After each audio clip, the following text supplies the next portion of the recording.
yang berdiskusi dengan kita terkait dengan harga BBM naik, bagaimana dengan IHSG. Ini kita baru 2 hari ya bursa ngalami dampak secara langsung dari kenaikan harga BBM. Tapi kalau kita lihat nanti mungkin akan dilihat nih 2 hari ini seperti apa nih reviewnya terhadap mungkin ada dampaknya atau tidak, kita bisa tanyakan diskusikan dengan di hari ini ya. Tapi tentu kita tidak tidak hanya fokus ke situ ya, kita akan melihat gambaran secara umum dulu nih tentang kenaikan harga BBM ya, karena Mas Ridho ini termasuk dan teman-temannya di komunitas semua bisa cuan.id tentunya milenial nih, banyak kan milenial ya yang bergabung situ. Bagaimana sih pandangan teman-teman milenial terhadap kenaikan harga BBM ya, mungkin ini secara umum kita bisa lihat ya, setiap orang punya respon yang berbeda. Kalau kita lihat mungkin anak-anak muda sekarang generasi Z atau yang masih jadi mahasiswa, kita perhatikan memang banyak turun ke jalan, tapi tidak semua juga turun ke jalan. Tentunya ada yang merespon dari sisi yang lain, tergantung dari posisi masing-masing ya ini ya. Nah ini kalau di teman-teman semua bisa cuan melihatnya seperti apa nih? Baik, baik, terima kasih Pak Iman. Selamat malam, Assalamualaikum warahmatullahi wabarakatuh, teman-teman IDX viewer semua dan sobat cuan dimanapun berada, mudah-mudahan selalu sehat walafiat. Oke, untuk terkait kenaikan BBM ini memang kita sempat beberapa waktu yang lalu katanya di prank begitu Pak Iman, karena pada tanggal 1 September rupanya tidak jadi naik begitu kan. Jadi ya kita ya bersyukur juga, wah alhamdulillah masih dipending begitu kenaikan harga BBM pada tanggal 1 September. Namun yang kejadian yang mengejutkan tanggal 3 September pula. Nah, disitulah waktu di mana pemerintah menaikkan harga BBM subsidi seperti Pertalite, biosolar dan beberapa jenis BBM lainnya, tetapi nggak mengalami kenaikan, tetapi penurunan. Nah, disitulah kami juga kaget bahwasannya, wah ternyata jadi begitu, tidak di prank, karena sebelumnya isunya kan di prank gitu kan Pak Emun, karena ramai juga seperti kayak di media di TikTok begitu kan. Nah itu juga ada yang bahas rupanya kita semua kena prank, tidak jadi naik gitu. Jadi kalau menyikapin terkait kenaikan BBM ini sendiri, saya lebih secara subjektif, secara pribadi itu memandangnya begini Pak Emun, pemerintah lebih meningkatkan efisiensi dari penyaluran ataupun pihak-pihak mana yang lebih tepat sasaran untuk menerima subsidi BBM tersebut. Jadi yang lainnya ataupun dari beberapa yang mestinya tidak mendapatkan subsidi BBM, nah itu tidak dapat lagi. Contohnya mungkin ya pembatasan terkait jenis kendaraan bermotor yang seperti tipe apa yang tidak mendapatkan BBM subsidi. Kemudian dari beberapa tipe tersebut ya kita juga inginnya tuh lebih ditegaskan lagi dari pelaksanaannya di lapangannya begitu,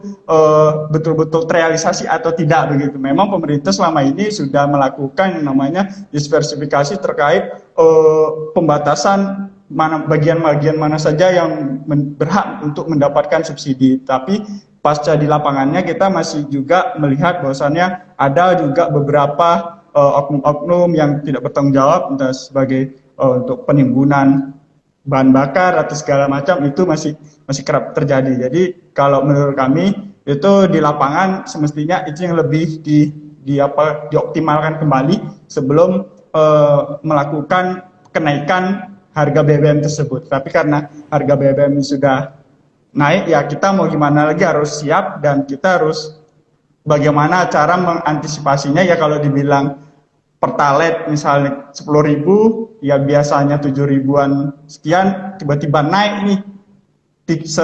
Kalau bicara persentase kan 30%-an itu Pak Imon ya. Ya itu ibaratnya tiba-tiba langsung blek naiknya ya. Otomatis juga mempengaruhi nih gitu kan, dari psikologi, mental ataupun nanti dari segi inflasi juga bakalan terdampak gitu Pak Imon.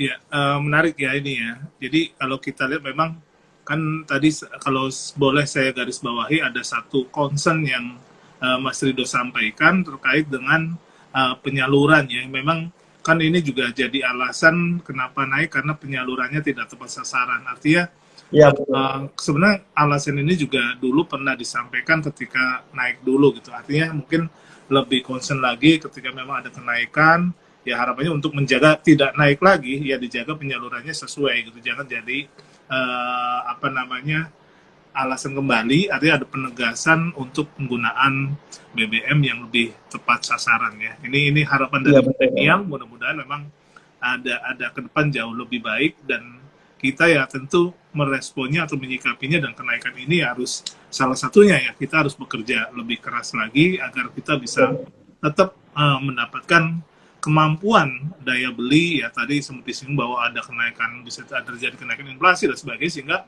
ya tentu mau tidak mau kita harus bersikap secara apa ya lebih siap lagi ketika terjadi apa ya kenaikan di sisi kebutuhan ya yang cukup besar sehingga kita harus siap dengan kondisi kenaikan tersebut mau tidak mau ya kita harus lebih jeli lagi atau lebih baik lagi dalam mengelola keuangan kita jauh harus lebih siap kondisi perubahan-perubahan yang begitu cepat yang tadi ada berubah tanggal 1 belum berubah ternyata tanggal 3 tiba-tiba berubah ya mau tidak mau kan artinya kita harus ada kesiapan ya ke depan tentunya tantangannya lebih besar ya lebih besar dan tentu sebagai milenial harus lebih siap lagi gitu nih ya untuk menghadapi kompetisi yang jauh lebih hebat di masa yang akan datang gitu.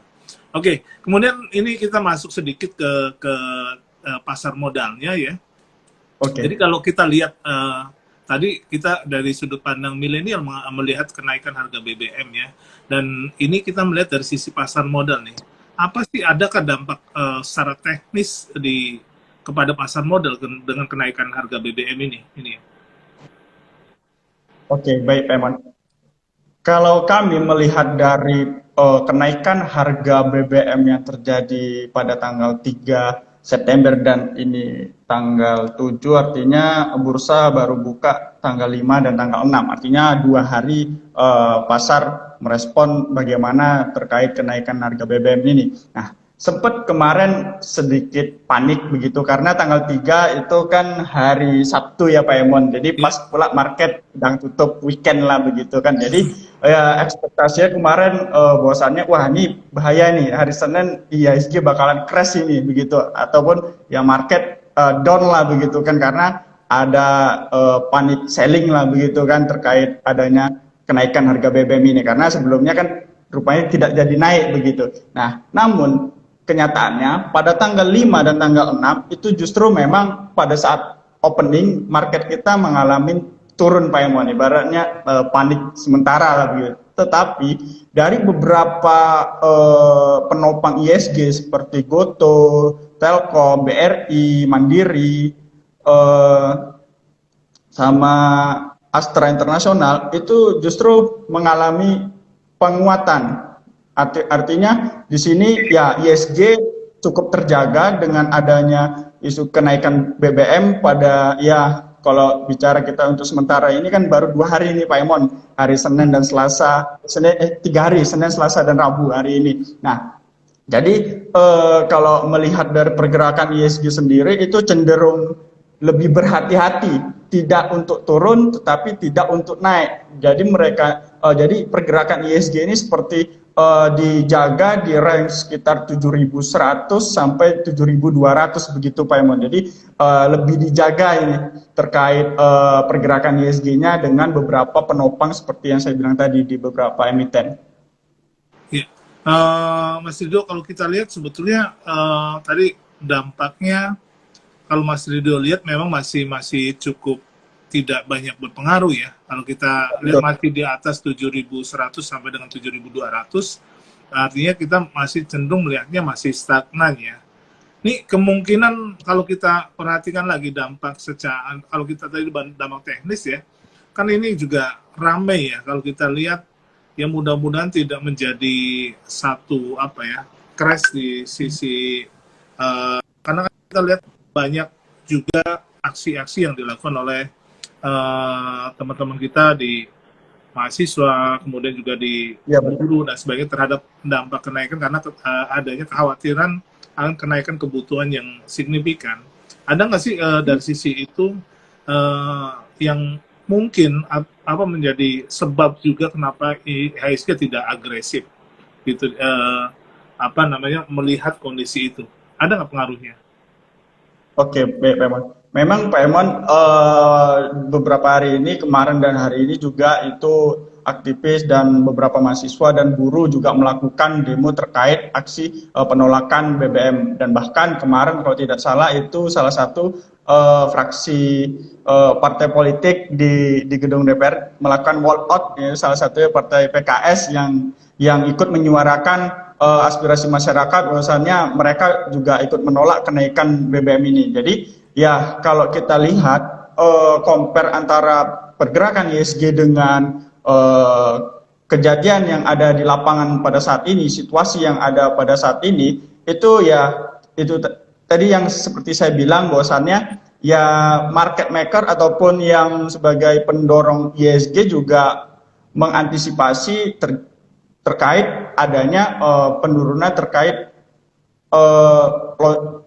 pada saat terjadinya demo tersebut. Maka dari itu market maker pun atau sebagai penopang ISG berhati-hati ya untuk WNC juga terkait ini mau dibawa kemana nih ISG kita, begitu mau lanjut break di 7.300 atau turun di bawah 7.000. Karena saat ini kalau kita bicara terkait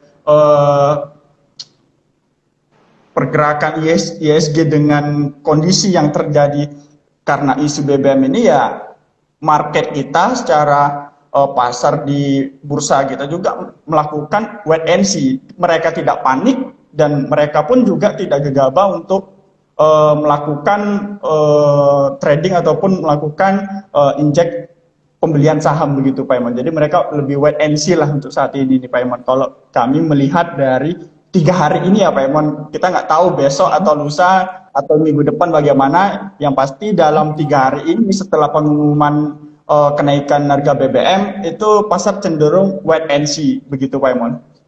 Ya, artinya pergerakan IHSG cenderung melihat kondisi apa ya, eskalasi dari yang terjadi ya, mengantisipasi lah ini, karena kan memang Iya, betul. kita nggak tahu persis.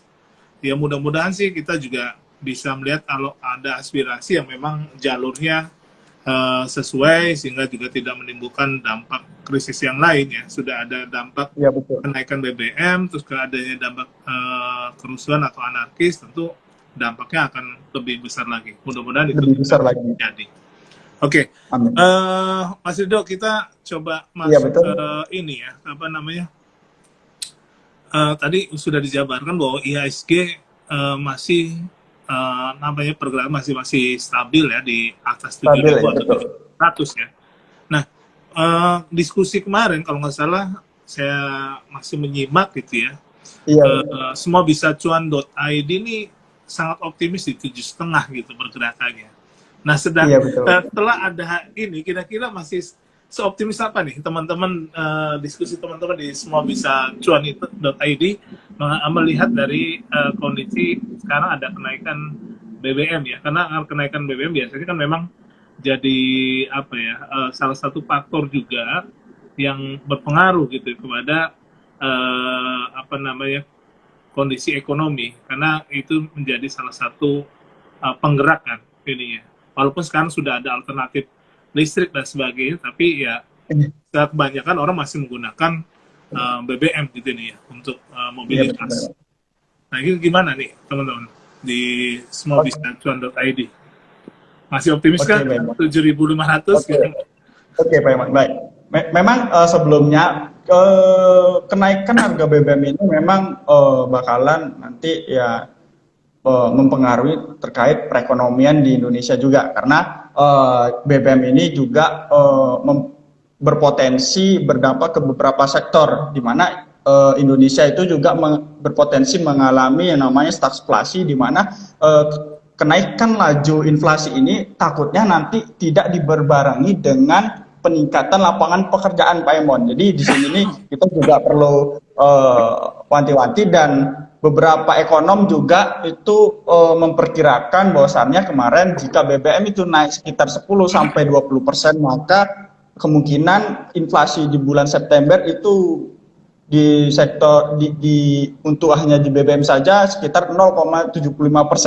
Nah, itu hanya baru di BBM saja, belum lagi di sektor yang lainnya. Dan beberapa juga ekonom seperti saya ada membaca artikel, Faisal juga memperkirakan kenaikan harga BBM itu juga akan memicu kenaikan inflasi karena dampaknya itu langsung terhadap efek yang domino begitu terkait baik itu jasa transportasi, distribusi, hingga kenaikan sebagai harga barang dan jasa lainnya. Tetapi ekonom Faisal tersebut berpendapat bahwasannya inflasi sampai akhir 2022 itu masih diprediksi akan terjaga di kisaran 6,27%. Nah, dari sini juga kami juga memprediksi dan menganalisa bahwasannya dampak kenaikan dari harga BBM ini bisa jadi itu mengalami goncangan sekitar 1-2 bulan ke depan, Pak Emon. Namun di bulan ketiga, keempat, seperti bulan November, Desember, itu bisa melakukan pemulihan lagi begitu, seperti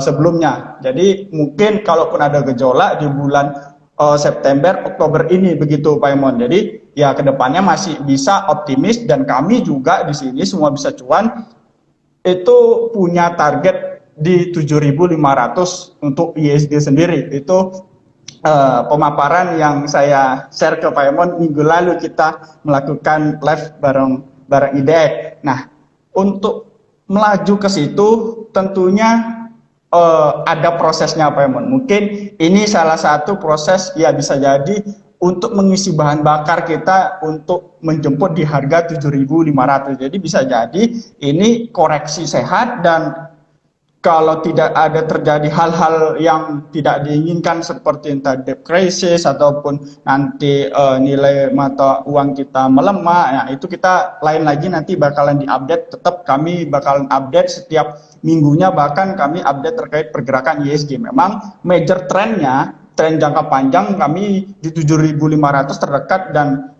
di tahun selanjutnya target investasi ya ISG kita bisa tumbuh di angka 8.000 begitu, Pak Emon. Tapi kan itu ada prosesnya lah, begitu Pak Emon.